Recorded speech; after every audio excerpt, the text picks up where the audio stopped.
다 같이 사도신경으로 신앙 고백하겠습니다. 전능하사 천지를 만드신 하나님 아버지를 내가 믿사오며 그 외아들 우리 주 예수 그리스도를 믿사오니 이는 성령으로 잉태하사 동정녀 마리아에게 낳으시고 본디오 빌라도에게 고난을 받으사 십자가에 못 박혀 죽으시고 장사한 지 사흘 만에 죽은 자 가운데서 다시 살아나시며 하늘에 오르사 전능하신 하나님 우편에 앉아 계시다가 저리로서 산자와 죽은 자를 심판으로 오시리라. 성령을 믿사오며 거룩한 공예와 성도가 서로 교통하는 것과 죄를 사하여 주시는 것과 몸이 다시 사는 것과 영원히 사는 것을 믿사옵나이다. 아멘.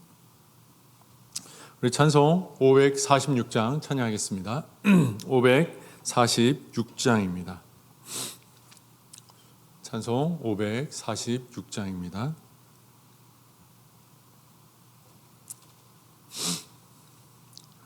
주님 약속하신 말씀 위에서 영원토록 주를 찬송하리라. 소리 높여 주께 영광 돌리며 약속 믿고 굳게 서리라. 굳게 서리 영원하신 말씀 위에 굳게 서리. 굳게 서리 그 말씀 위에 굳게 서리라.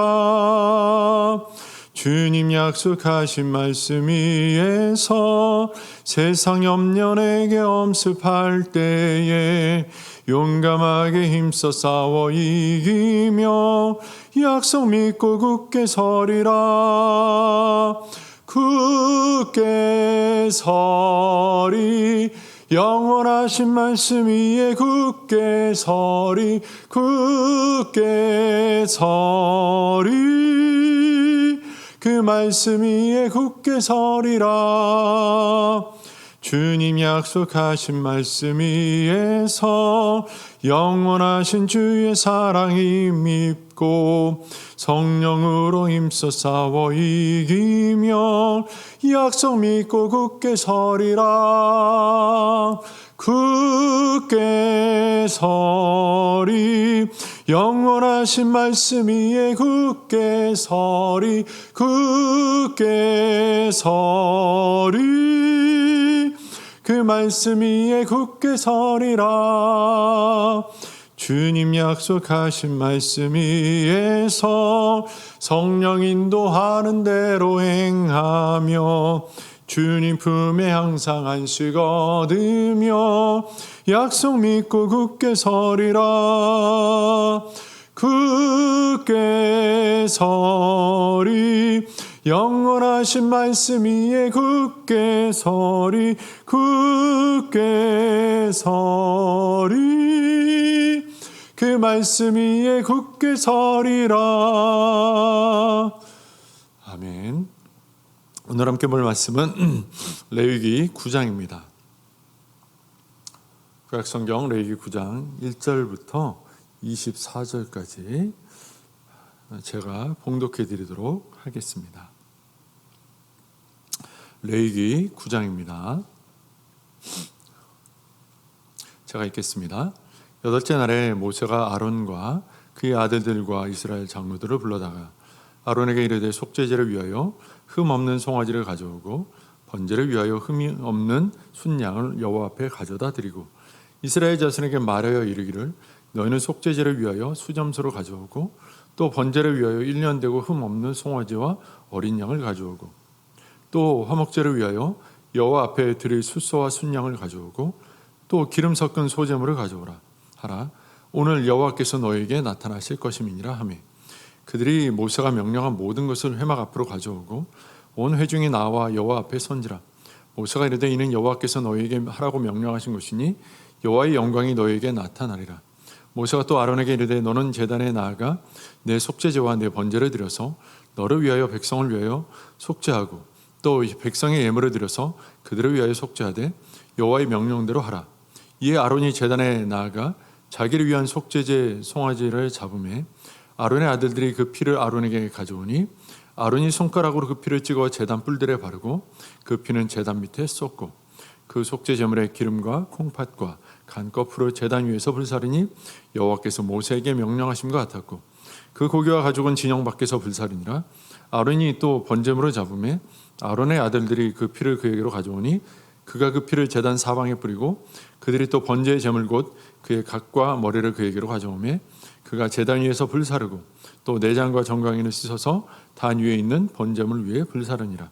그가 또 백성의 예물을 드리되 그 백성을 위한 속죄제의 염소로 가져다가 잡아 전과 같이 죄를 위하여 드리고 또 번제물을 드리되 규례대로 드리고 또 소제를 드리되 그 중에서 그의 손에 한 움큼을 채워서 아침 번제물에 더하여 제단 위에서 불사르고 또 백성을 위하는 화목제물의 숫소와 순양을 잡음에 아론의 아들들이 그 피를 그에게로 가져오니 그가 제단 사방에 뿌리고 그들이 또 숫소와 순양의 기름과 기름진 꼬리와 내장에 덮인 것과 콩팥과 간 거풀을 아론에게로 가져다가 그 기름을 가슴들 위에 놓음에 아론이 그 기름을 제단 위에서 불사르고 가슴들과 오른쪽 뒷다리를 그가 여호와 앞에 요제로 흔드니 모세가 명령한 것과 같았더라. 아론이 백성을 향하여 손을 들어 축복함으로 속죄제와 번제와 화목제를 마치고 내려오니라. 모세와 아론이 회막에 들어갔다가 나와서 백성에게 축복하며 여호와의 영광이 온 백성에게 나타나며 불이 여호와 앞에서 나와 제단 위에 번제물과 기름을 사른지라. 온 백성이 이를 보고 소리 지르며 엎드렸더라. 아멘. 오늘도 예배 자리에 나오신 여러분들을 주님의 이름으로 환영합니다. 오늘은 레위기 9장 말씀을 함께 보도록 하겠습니다. 오늘 본문을 보면 모세가 백성들과 또 제사장들에게 장로들에게 명하여서 제사장들을 위하여 속죄를 또 이스라엘 백성을 위한 속죄제를 드리도록 명령하는 장면이 기록되어 있습니다. 오늘 본문 5절과 6절을 보면 이렇게 기록되어 있죠. 그들이 모세가 명령한 모든 것을 회막 앞으로 가져오고 온 회중이 나와 여호와 앞에 선지라. 모세가 명령한 게 뭐겠습니까? 제사장들을 위해서 또 백성들을 위해서 속죄제를 드리라. 제물을 잡아서 속죄제를 드리게 하라라는 거였죠. 자, 그래서 6절에 보니까 모세가 이제 그 속죄제를 위해 모인 백성들 앞에 이렇게 말합니다. 모세가 이르되 이는 여호와께서 너에게 하라고 명령하신 것이니 여호와의 영광이 너에게 나타나리라. 이렇게 말합니다. 지금 모세가 하는 일을 보면 제사장들을 위한 속죄제 또 백성들을 위한 속죄제를 드리라고 명령하고 있습니다. 이 말씀 속에서 모세가 제사장들에게 이렇게 속죄제를 드려라. 이거 준비해서 속죄제를 집행해라 라고 말을 합니다. 그리고 온 백성 회중에게도 하나님께서 이렇게 하라고 하셨으니까 이렇게 속죄제를 드려라 이렇게 말합니다. 자, 그러면 여기서 우리가 한 가지 좀 생각해야 될 것이 있어요. 그게 뭐냐면 지금 아론과 그의 아들들이 대제사장으로 임명이 됐습니다. 그죠? 에봇을 다 맞춰 입었고 그들은 제사장의 직분을 하도록 하나님 앞에 명을 받았습니다. 그러면 제사 드리는 일에 관하여서는 누가 주가 돼서 집행해야 될까요? 제사장과 대제사장이 주가 돼서 집행할 수 있을 겁니다. 모세가 굳이 이렇게 저렇게 해라라고 말하지 않아도 대제사장과 제사장들이 그것들을 알아서 집행할 수 있어야 하겠죠. 또 그게 맞는 걸 거고요. 그런데 지금 모세가 심지어는 대제사장과 제사장들을 향해서조차도 이렇게 제사를 드려야 한다라고 말하고 있는 거예요. 그러니까 조금 이상하죠. 모세가 제사장이 아닌데 제사에 관한 일을 모세가 주도하고 있다라고 보는 거예요. 그런데 그게 지금 누구의 명령이냐면 하나님의 말씀이고 하나님의 명령이기 때문에 모세가 그렇게 하는 것을 오늘 우리가 볼 수 있다는 거예요. 그러니까 하나님의 명령을 받았으니까 모세가 어찌 보면 약간 월권이나 아니면 자기가 행사하면 안 되는 권한에 대해서 그러니까 다른 사람의 권한에 대해서 참견하고 간섭하는 그런 일이 될 수 있음에도 불구하고 모세는 그 속죄제를 드릴 것을 제사장들과 백성을 위한 속죄제 드릴 것을 말하고 있다는 거죠. 8장에서도 그랬고요. 오늘 보는 9장에서도 그런 것이 모세가 지금 대제사장을 비롯한 이스라엘 백성을 향해서 이거 해라 저거 해라 하면서 무엇인가 하나님 말씀 앞에서 해야 될 것들을 교육하고 있는 듯한 모습을 보게 됩니다. 사실 교육이라고 하는 것은 우리가 이제 두 가지 뜻을 가지고 있다고 볼 수 있는데, 하나는 그냥 일방적으로 가르치는 거예요. 티칭하는 거. 가르쳐서 알게 하는 것이 있고요. 그다음에 이건 양육하는 의미가 있죠. 교자는 교육하는 거고. 그러니까 가르치는 것과 돌보는 것. 그래서 성장시키고 훈련해서 제자 삼는 이런 걸 다 포함하고 있는 단어예요. 그러니까 가르쳐서 제자 삼는 사역이 성경적인 교육이다라고 말할 수 있죠. 근데 지금 모세가 대제사장과 이스라엘 백성들을 지금 하나님의 말씀으로 가르쳐서 바르게 세워가고 있는 장면을 오늘 우리는 보고 있는 거예요. 성경은요, 우리에게 계속해서 무엇인가를 가르쳐줘요. 하나님에 대해 가르쳐주고요, 또 예수 그리스도와 성령에 대하여 가르쳐줍니다. 그리고 예수 그리스도께서 우리를 위해 죽으신 그 십자가의 죽으심에 대해, 대속에 대해 가르쳐주고요, 하나님이 그 일을 은혜 가운데 계획하시고 집행하신 주권자이시다라는 것을 가르쳐 주십니다. 또 성령이 그 은혜 받은 백성들의 심령을 지키시고 보호하셔서 천국에 이르도록 함께 이끌어 가신다는 것을 또한 가르쳐 주십니다.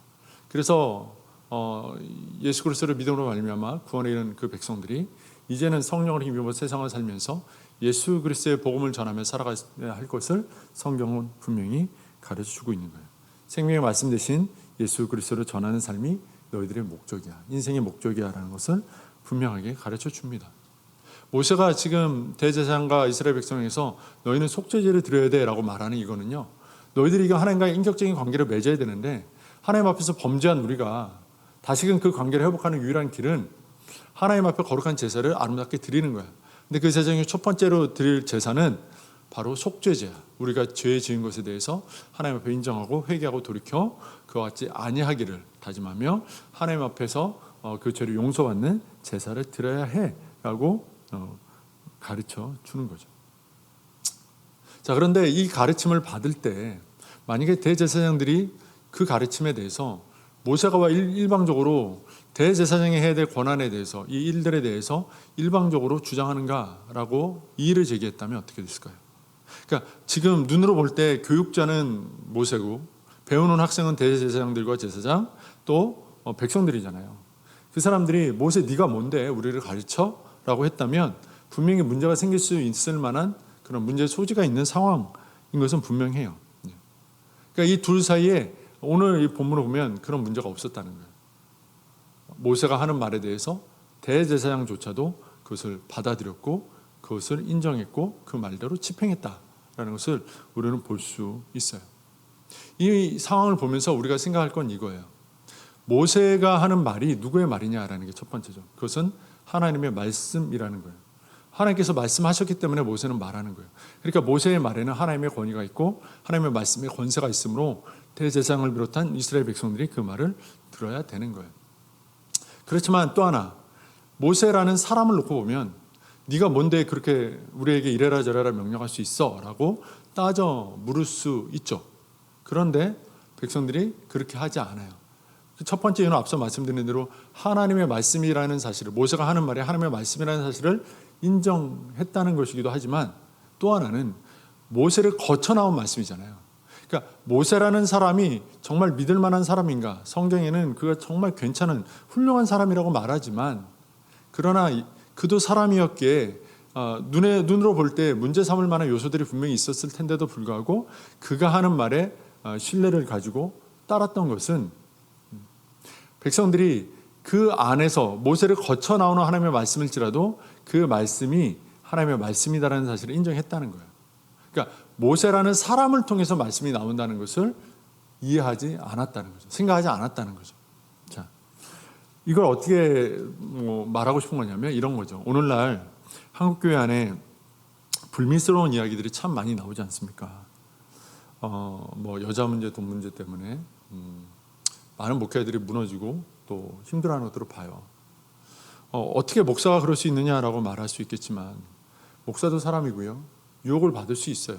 아니요, 어쩌면 유혹을 훨씬 더 많이 받는 자리에 서게 됩니다. 더 많은 유혹 가운데에서 목사니까 견뎌야 돼라고 말하는 건 너무 일방적인, 너무 강압적인 태도예요. 목사도 많은 유혹 앞에서 마음이 흔들립니다. 죄 짓고 싶을 때가 있고요. 죄의 유혹이 달콤해서 그것을 갖고 싶을 때가 있어요. 마시고 싶을 때가 있어요. 자, 그래서 한국 교회 안에 그렇게 넘어진 수많은 목회자들이 있어요.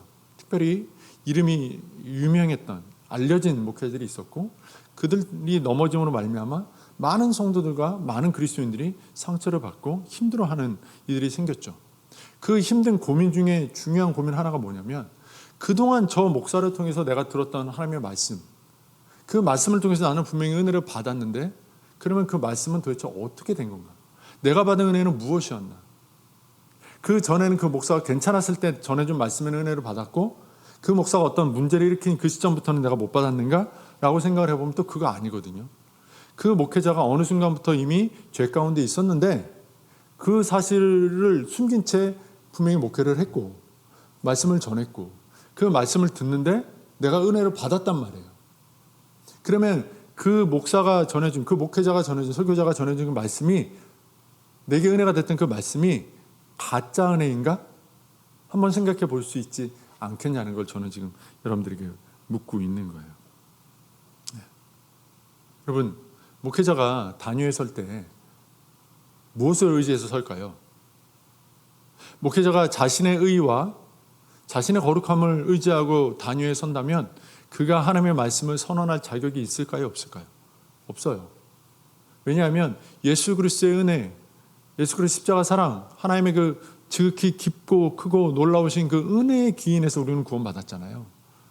너도 죄인, 나도 죄인, 우리 모두 죄인인데, 목사는 그 죄인 중에 괴수와도 같은 자인데, 그가 이 단위에 설 때 그가 자기를 의지하고 선다면, 그 죄인 중에 괴수된 자기를 완전히 의롭다 하시는 하나님의 은혜에 기인하지 않고, 그 은혜를 이루어내신 말씀이신 예수 그리스도의 십자가를 의지하지 않고 이 위에 선다면, 그가 어떤 말을 한들 그것이 어떤 의미가 있고 어떤 은혜가 있겠습니까? 아니인 거죠. 그 목회자도 사실은 죄인일 뿐이고, 그 목회자도 사실은 그 죄 가운데 있지만 하나님의 은혜에 힘입어 겨우 서 있는 그런 연약한 자라는 사실을 우리는 알아야 돼요. 그러면 그 사람을 들어 그 자리에 세워서 말씀하게 하시는 그가 누구냐? 하나님이시고, 그 말씀하게 하시는 그 내용이 무엇이냐? 하나님의 말씀이라는 거죠. 그러니까 하나님의 말씀에 담겨있는 그 자체의 그 생명력과 그 권위와 권세로 말미암아 죄인이 말씀을 전할지라도 듣는 자가 은혜를 받아 누릴 수 있다라는 사실을 우리는 이해해야 되는 거예요. 이승우 교수라는 분이 계신데요. 이분이 이런 말씀을 했어요. 설교자가 하나님의 말씀으로 전해지는 것은 설교자가 어떠하기 때문이 아니라 설교자가 하나님의 말씀을 전하기 때문이다. 설교가 하나님의 말씀으로 전해지는 이유는 그냥 설교자가 말씀을 전했기 때문이라는 거예요. 설교자가 어떤 사람이기 때문이 아니라는 거죠. 설교자의 능력이나 인격이 성경의 말씀의 권위를 대체할 수 없다라고 이야기해요. 그 교수님은. 그러면서 말하기를 하나님은 자신의 뜻에 따라 부족하고 악한 설교자를 쓰시는데 그 대표적인 예가 바로 요나다라고 말씀을 합니다. 요나를 보건대 전적인 하나님의 뜻과 주권에 의해서 말씀은 선언되고, 그 말씀을 듣는 자들에게 주어지는 은혜도 전적으로 하나님의 은혜와 하나님의 주권에 있다라고 본다는 거예요. 그 목회자가, 그 설교자가 어떤 사람이냐에 따라서 그 말씀이 달라지는 게 아니라, 그 사람이 누구든지 간에 그 말씀이 하나님의 말씀인 이상 진리이고, 그 말씀이 선포되면 그 말씀 앞에는 은혜가 있고 가슴 뜨거워짐이 있다라고 하는 거죠. 그렇다고 설교자의 인격이 전혀 상관이 없냐? 그건 아니에요. 설교자도 설교를 할 수 있는 인격과 그 거룩함을 유지하기 위해서 부단히 애를 쓰고 노력해야 됩니다. 일례로 설교의 대가, 위대한 설교자 중에 최고로 꼽는 이가 누구냐면 스펄전 목사님이라는 분이 계신데요. 이분이 설교의 정말 대가인데 평생 우울증을 시달리며 살았어요. 그런데 설교를 하면 기가 막힌 설교를 하셨다는 거죠. 보고 듣고 읽기만 해도 모든 사람의 마음에 감동을 받고 찔림을 받고 눈물을 흘리는 그런 설교를 했다는 거예요. 정신적인 약함, 육체의 약함이 설교를, 그 말씀을 무력화시키지 못한다는 거예요. 그러나 설교자가 그 건강을, 영적으로 또 육적으로 건강함을 지키려고 부단히 노력해야 되고 인격적인 성숙에 이르도록 노력해야 된다는 건 당연한 일이에요. 그렇지만 그건 정말 저 밑에 있는 거고, 정말 중요한, 정말 본질적인 게 뭐냐면 하나님의 말씀은 그 자체로 권위가 있다는 거죠. 그래서 오늘 모세가 본문에서 대제사장에게 제사를 이렇게 드려라, 속죄제를 드려라 라고 명령함에도 불구하고 대제사장은 그것이 하나님의 말씀이니까 그냥 따랐고, 거기서 하나님께서 주시는 속죄의 은혜는 대제사장과 그 백성들에게 임할 수 있었다라는 거예요. 사랑하는 성도 여러분, 이것이 오늘 우리에게 주는 교훈이 있어요. 그것이 뭘까요? 말씀은 그 자체로 우리에게 권위를 가져요. 우리가 말씀을 묵상할 때요, 되게 고민되는 게 말씀 앞에서 찔림 받거나 그럴 때가 있지만, 내가 지금 그 말씀이 나를 찌르는 죄에서 돌이킬 수 없는 죄인이라는 사실, 그걸 깨달을 때 더 마음 아파요. 힘들어요. 그리고 애써 그 말씀을 자꾸 외면하게 돼요. 그 말씀이 나를 변화시킬 수 없을 것 같고, 나를 변화시키면 내가 완전히 박살날 것 같을 때가 있어요. 지금 나는 꼭 이런 어떤 거짓이나 죄를 숨기거나 지속적으로 행해야 되는 처지에 있는데, 말씀이 내 마음에 막 찌르는 거예요. 너 그 죄 졌지? 당장 고백하고 당장 회개하고 당장 돌이키고 돌아가서 그것을 갚고 다시는 그러지 마라고 내 마음에 계속 찔러댈 때, 저 그러면 사회에서 매장돼요. 저 그러면 가정에서 매장돼요. 저 그러면 교회에서 끝장이에요. 제 명성은요, 제 삶에 쌓아온 모든 것은 다 날아갈지 몰라요. 그렇게 생각합니다. 내가 가지고 있는 어떤 문제 때문에 하나님의 말씀이 내 삶에 영향을 못 주는 거죠. 또 복음을 전할 때, 아까 그리스도인의 본질은 복음을 전하는 삶이라고 그랬잖아요. 복음을 전할 때 어때요? 저 사람이 나를 잘 알아요. 그럼 복음 전하기 어려워요. 왜요? 내가 어떤 사람인지 아니까 나를 통해서 나가는 말씀이 힘이 없겠지. 오히려 하나님께 누가 되겠지. 하나님의 영광이 떨어지겠지.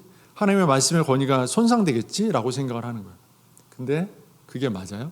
아니라는 거예요. 오늘 말씀 보는데, 내가 어떤 사람이냐라는 데 문제가 있지 않고요, 그것이 하나님의 말씀이냐라는 데 우리는 보다 많은 관심과 집중을 해야 된다는 거죠. 그것이 진짜 하나님의 말씀이면 우리의 심령이 변화될 수 있다는 거예요. 우리가 새롭게 될 수 있다는 거예요. 우리를 통해 나가는 말씀이 다른 심령을 변화시키고 새롭게 하여 구원에 이르게 할 수 있다는 거예요. 그러니까 우리 성도님들, 무엇에 관심을 가져야 됩니까? 하나님의 말씀 그 자체에 관심을 가져야 되고요, 지금 내가 알고 있고 내가 말하는 것이, 내가 생각하는 것이, 내가 행동하는 것이 말씀인가, 말씀에 기초한 것인가, 말씀에 순종하는 것인가를 따져볼 필요가 있다는 거죠. 사랑하는 성도 여러분, 오늘날 세상이 참 어렵잖아요. 어둡잖아요. 자꾸 죄악으로 가잖아요. 왜 그래요? 내가 죄인이니까 말씀을 숨겨버린 수많은 그리스도인들 때문에 그런 거예요. 내가 죄인일지라도, 내가 부끄러울지라도 하나님의 말씀은 부끄럽지 아니하고, 나는 능력 없을지라도 하나님의 말씀은 능력 없지 아니하니, 그 말씀을 가지고 내 삶을 뜯어고치고 그 말씀을 가지고 세상에 복음을 전하여 이 세상에 빛 대신 그리스도를 나타낸다면 세상이 어떻게 될까요? 아름답게 변화되겠죠. 우리 가정이 놀랍게 변화되겠죠. 하나님의 은혜로, 하나님의 사랑으로 회복되겠죠. 사랑하는 성도 여러분, 말씀의 능력이 있는 거예요. 말씀은 그 말씀으로서 이미 가치가 있는 거예요. 이 사실을 기억하시면서 오늘 하루 말씀에 힘입어서 내 삶을 한번 조명해보고 변화시켜보고, 나는 부족하지만 말씀을 힘입어 그 말씀을 세상에 보여줄 수 있고 내 옆에 있는 이웃들에게 나눠줄 수 있다면, 우리를 통해서 복은, 하나님의 복은, 구원의 역사는, 은혜는, 사랑은 흘러갈 줄로 믿습니다. 그럼 말씀을 통하여 복의 중심이 되고 통로가 되는 아름다운 삶을 사는 우리 성도님 되시기를 주님의 이름으로 축원합니다. 기도하겠습니다. 하나님 감사합니다. 우리 사랑하는 성도님들 가운데 주의 은혜를 주셔서 말씀의 능력과 말씀의 그 온전함을 깨닫고, 나 때문에, 내 연약함 때문에, 나의 문제들 때문에, 나의 범죄함 때문에 말씀을 감추거나 말씀을 꺼내지 못하는 그런 어리석음이 우리 가운데 없게 하여 주옵소서. 내 어리석음이 말씀을 통하여 고쳐질 것입니다. 내가 죄악 가운데 있기 때문에 드러나지 못한 예수 그리스도의 복이 드러나게 될 것입니다. 그러므로 우리는 말씀을 전해야겠습니다. 말씀을 담게 하시고 말씀의 능력을 힘입어서 살게 하여 주시옵소서. 오직 말씀으로 우리 인생이 변화되고, 우리 이웃이 변화되고, 우리 가정이 변화되고, 우리 교회가 변화되고, 세상이 변화되는 아름다운 역사를 이루어가는 우리 성도들 될 수 있도록 은혜를 베풀어 주옵소서. 하나님께서 우리에게 말씀 중심의 삶을 허락하시기를 간절히 원하고 예수님의 이름으로 기도합니다. 아멘. 이 시간 함께 기도하기 원합니다. 우리 함께 이 시간에 기도할 때에 오늘 말씀 붙들고 기도하셨으면 좋겠고요. 또 우리 계속 기도하고 있는 우리 환우들을 위해서 기도하시고, 또 교회를 위해서 기도해 주십시오. 특별히 이번 주간에 여름 수련회 마지막 행사들이 있습니다. 초등부와 고등부가 이번 토요일에 하게 되는데요. 유시 기도해 주시고, 또 코로나 때문에 계속 예배가 파행을 겪고 있는데요. 코로나가 속히 종식되고 예배가 회복되고 성도들의 신앙이 무너지지 않도록 성도들을 위해서도, 또 교회가 이런 시기에 더욱더 세상의 빛으로 말씀 듣고 나아가는 말씀 교육의 터가 될 수 있도록 교회를 위해서도 이제 곧 시작되는 성경반과 또 우리 양육반을 위해서도 기도해 주시면 좋겠습니다. 또 각자 가지고 나온 기도를 가지고 기도하시다가 돌아가시기 바랍니다. 우리 다 같이 주님 이름 한번 부르고 기도하겠습니다. 주여